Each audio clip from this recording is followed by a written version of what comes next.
new feature number one top feature is a new interface. You're looking at the legacy interface here, but if you go to the edit menu under preferences, now you'll actually get to see themes, and there's several to choose from.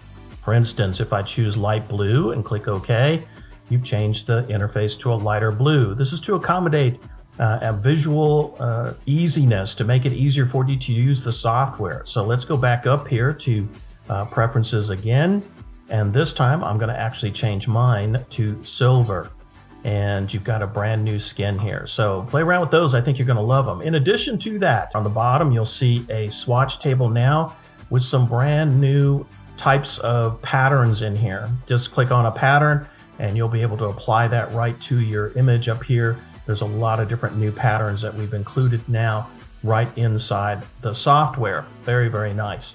In addition to that, you'll notice on the bottom, I'm actually seeing a tab down here. So if I open a different file, and we'll go ahead and open up a different file here. I'm just going to scroll down and look for a file to use.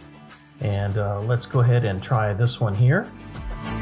I'm just opening that file up, and you'll see that not only does it open the file up, it adds it as a second tab on the bottom. That makes it easier for me to switch between each one of those files. Since this was vector artwork, it also loaded the swatch table for those vectors. So it automatically loaded up those swatch tables. You can actually turn that on and off. That is a feature that is brand new.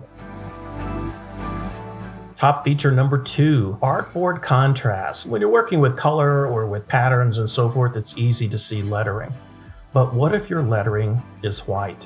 When you click off of that, you can't even see it. Now you can, because the artboard can be changed in contrast. So you can change how much contrast you want on the artboard so that you can see your lettering easily. This is especially important when working with white. For instance, I want to add a contour cut to these particular graphics here. So I'm going to change the artboard contrast, and I notice there's actually a white border around the child down here. Well, I can simply click on that background back there and then click OK, and that will make that background transparent, and I can verify it by using my contrast on the artboards. Here's top number 3 in my opinion.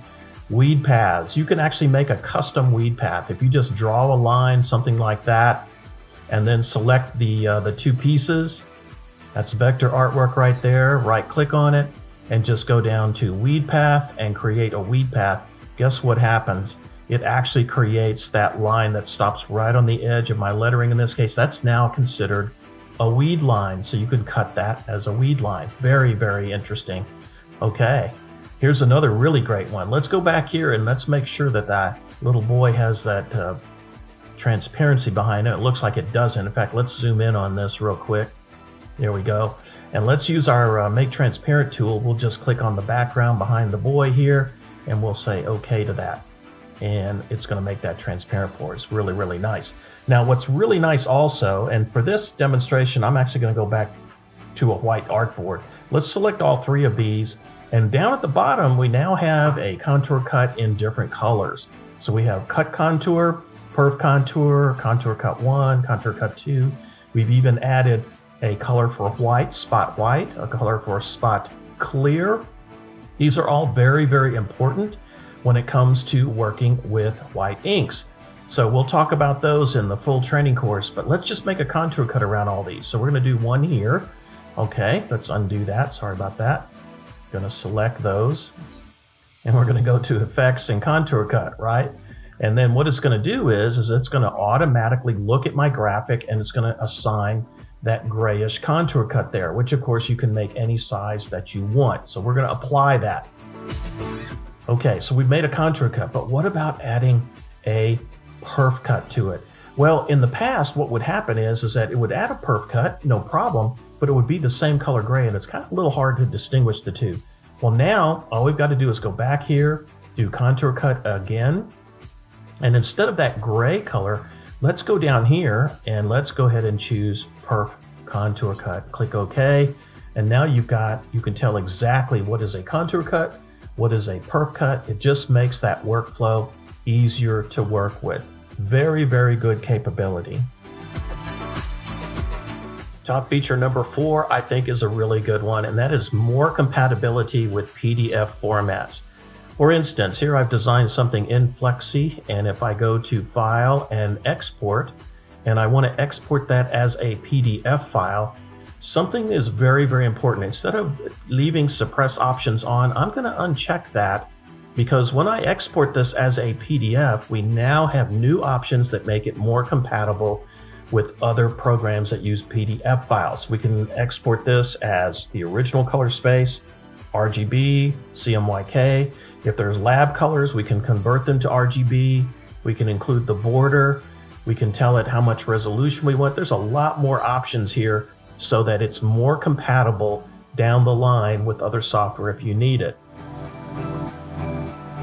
Feature number 5, which I think is great. This is great for working with any kind of file right inside of Production Manager. Let me show you what I mean. Let's double click on this file here. That's going to bring up the job properties for that particular file. I'm going to go to the last tab over here. That last tab is called the Transparency tab. And you can see if I want to print white ink underneath this, for instance, there's white behind here. Guess what? I can just say make a transparent background, click on that color, click similar areas, all that white is gone. What you have left now is just the image itself. I can actually click here and say, show me what that transparency looks like, and you can actually see it right there. You can even go smooth edges and choose to smooth out the edges a little bit around the edge of there so that your white just goes perfectly to the edge of your pattern. You can even come in here and set, let's make a 1/4 inch in here. And let's go in here and turn on contour cut lines right inside of Production Manager. You can even go here and say, I want to look at the contour preview, and it shows you your contour cut lines. You can even go to a specific tab over here, which actually handles the white inks specifically. And that is just run right here, called the Output Preview channel. This gives you all the colors.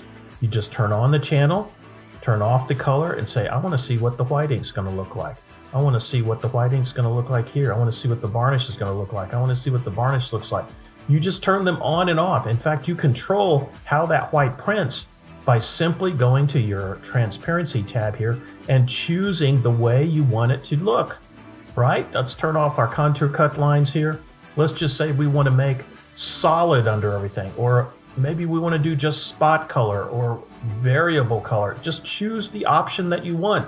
As soon as you choose it, you can go back over here, turn on those colors, and you will actually see a preview that will show up on your screen right here. This is how easy it is to use the Transparency tab to control your white placement, your chokes, your spreads, all kinds of things.